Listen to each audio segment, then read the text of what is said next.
বস্তুখন এৰিবলৈ চেষ্টা কৰা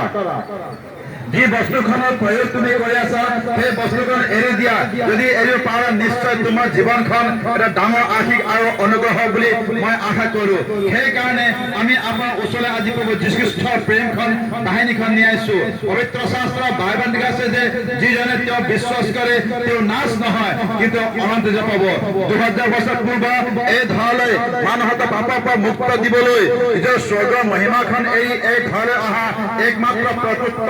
যীশুখ্ৰীষ্ট তেওঁ ক'লে মই পথ সত্য আৰু জীৱন যিজনে মোক বিশ্বাস কৰে তেওঁ নষ্ট নহয় কিন্তু অনন্ত জীৱ পাব কি হ'ল অনন্ত জীৱন আমাৰ প্ৰিয় বন্ধু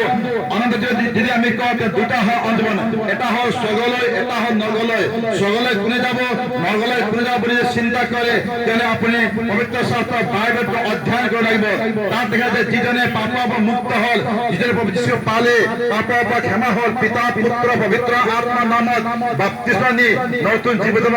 আগলৈ বাঢ়ি আহিলে লগতে পবিত্ৰ শাস্ত্ৰৰ আজ্ঞাখন পালন কৰি আগলৈ যিজন চলে তেওঁৰ জীৱনত নিশ্চয় প্ৰভু যীশু ক'লে মই তোমাক স্বৰ্গলৈ